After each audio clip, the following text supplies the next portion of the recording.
Expand your client base using AI. Zuri.k matches service providers by showcasing their services to potential clients online. It's free. Welcome to the Bold Analysis, ladies and gentlemen. And this is a beautiful day today, the 10th of October. I want to say that Muthama Delivers remains a marked man. And before he knows, either his chances of inheriting William Ruto's presidency are going to be squandered, or his politics might end to that prime minister's post. And I want us to look at that critically in the light of a latest statement from UDA chairman Johnston Muthama that William Ruto is trying to make a move. Before we do that, kindly subscribe to our channel. I'm also reminding us that I reached out to us as Bold family to support me in acquiring another camera to expand so that it can boost the production of the interviews, and that will be the content that we are also introducing in this channel. I started yesterday, and by the time I was shooting this video, out of the 80,000 that is needed, I have already collected 17,200. So the target is less by 63,000. I believe that I'm going to do the challenge only for the 10 days, up to 22nd or so that you can buy a camera. You can reach out. My number is there, 0710 62 78 89. And I want to continue saying thank you, thank you, thank you. Now, back to politics, and I want us to look at this. Johnston Muthama is saying that President William Ruto wants to make a move to merge all the political parties in Kenya Kwanza to form one political party, or rather one coalition that will be Kenya Kwanza political party. This to me is not taken lightly, and I'm neither shocked of the same, because Moses Kuria was asked that before he even faces the nomination, the panel, after his nomination to the cabinet, he needed to relinquish his position as the party leader of Chama cha Kazi, and better still, also fold that Chama cha Kazi. And I don't know why he had to publicly even announce his intention to join Kenya Kwanza. And this is a question that was really worrying me, because, you know, there are leaders in Kenya Kwanza who got positions. That Kilifi Governor Amason Kingi was given a Speaker of the Senate. He was member of PA. PA was never told to fold the party. The same to Moses Wetangula, who has been sorted. But there's also the Democratic Party leader, Muturi, who is also been nominated to be the next Attorney General. And he has not been told to fold the party. But William Ruto is delivering this direct message. Johnston Muthama, as the chairman of UDA, I don't think he's just making his opinion. And in fact, he's making a communication from William Samoei Ruto. And William Ruto is simply putting the leaders in Kenya Kwanza that it's not a very rosy path. They will have to fold their parties to prepare for 2027 contest, because William Ruto needs to make one party, have one party, to use that party for the next general election. This is something that has been done in this country. And Jubilee Party was formed, and after the second term, when they got to the second term, the president squandered, left that party, and the leaders now had to walk out, and they walked out with that synergy and formed the UDA. So, in fact, I normally insist, the person that formed UDA, I think the person that made UDA to be what it is, they should credit former President Uhuru Kenyatta. Because it was Uhuru Kenyatta that allowed the death of Jubilee, and it is the death of Jubilee that gave birth to UDA. So I ask a question. Even when Oka was being formed, Mudavadi and Wetangula were so specific and were so categorical that they were not going to fold their parties. Now, William Ruto's presidency was a ticket between Kalenjin and Kikuyu, or rather Rift Valley and Gema. And in the mind of Rigathi Gachagua, I can tell you, Rigathi Gachagua is having a mindset that after William Ruto, he will still push his candidature so that it becomes him.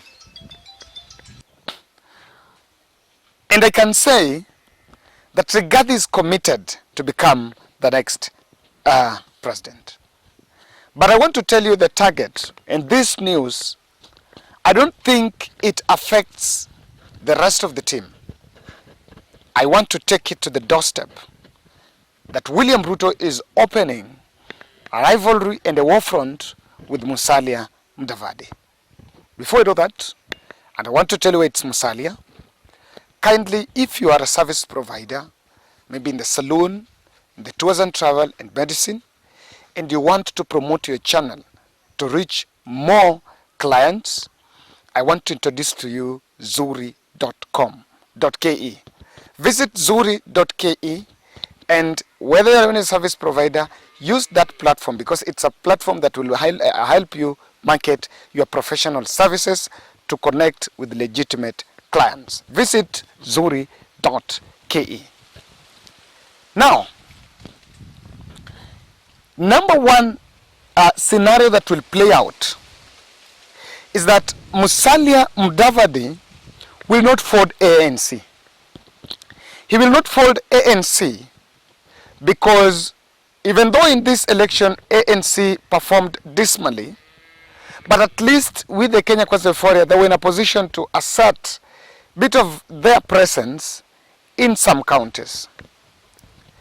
And that is going to be the isolation path. William Ruto will give the parties that are not willing to fold their parties to join Kenya Kwanza, and that will be a move to, number one, help consolidate Kenya Kwanza as an alliance.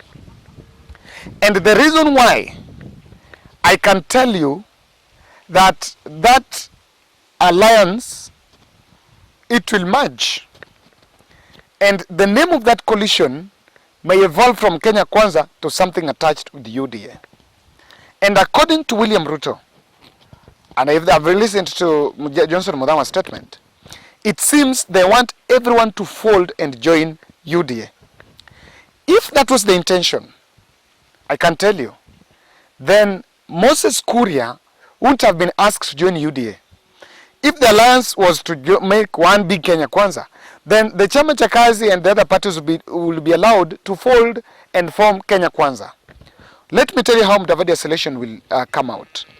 The PA parties, the PA, the Maendeleo Chap, those are briefcase parties to be used for these other activities. My good mentor MDG, Ochieng from Ugenya, and even Ford, they might be folded. And remember, in Ford Kenya, the only legislator was Moses Wetangula, and has been taken to the speaker, so he doesn't now get a chance. They can be folded, and all of them can be told to join UDA. After joining UDA, Musalia Mudavadi isolation will keep on. On that front, I know with the principles of the son of Mdamba, he will not fold that party, and that is how he will be isolated, and he will be allowed to remain in the lands. That is also one of the things that comes out. Now let me tell you, the second scenario is a situation where Mudavadi and Wetangula fallout comes out. In this election, Musalia Mudavadi and Wetangula were actually used as the image of Western Kenya in William Ruto's campaign. But for William Ruto to manage his succession, he will make sure that he breaks the Mudavadi and Wetangula alliance. And that is very easy. Remember, if you ask me, Wetangula brought more votes to William Ruto. Let's talk of those contested and both legitimate, valid and invalid votes. Wetangula brought more votes and he was more consequential to William Ruto's votes in Western, if you look at Tanzania and Bungoma, compared to what Mudavadi delivered in Kakamega and Vihiga. Actually, Mudavadi only delivered a bit of Vihiga. Kakamega, I don't think it was a work by ANC. So Musalia Mudavadi, William Ruto seems to have realized that he's been neutralized. He doesn't now wield influence, and that is one of the things that is coming out. But I also want to say where Mudavadi should be very worried. Folding that party is going to limit his resource mobilization.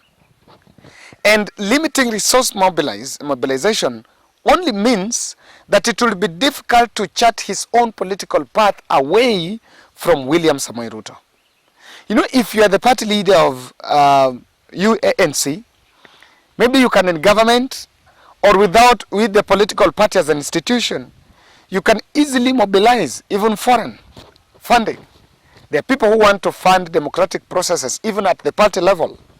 But under Kenya Kwanza, you are at the mercies of President William Ruto. So that's one of the reasons why I see Mudavadi is going to be disadvantaged.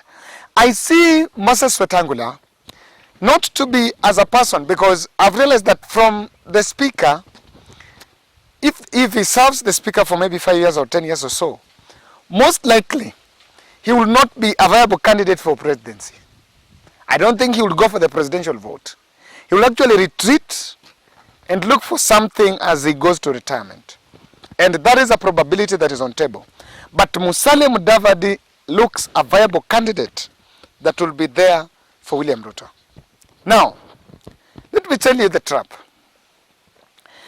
In 2027, and we are in this country, William Ruto will control his the voters, allow me use the word hustlers, by staging a unity platform.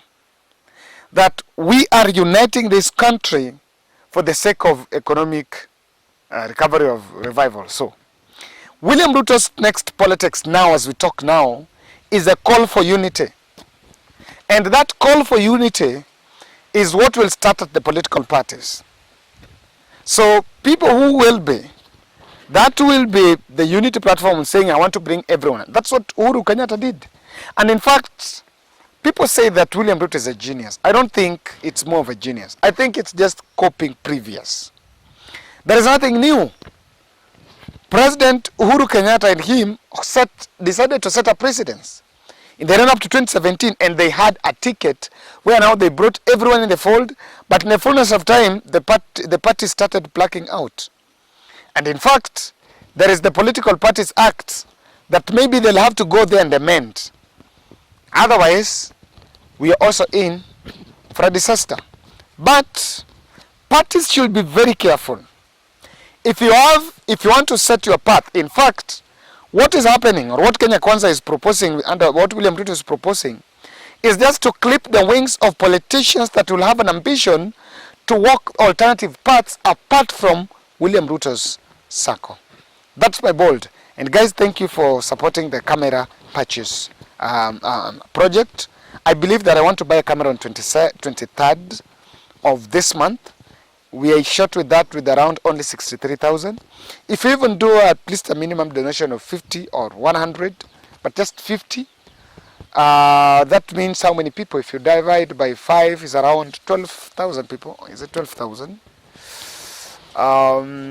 Yes, if 12,000 donates 50 bob, now that will be 600. 1,200. Is it 1,200, Jamani? 1,200 times 5 is 6,000. Yes, 1,200 people. If 1,200 donates 50 bob, we'll be in a position to get, yes, to get 60,000, and that will be great for us. Thank you, guys.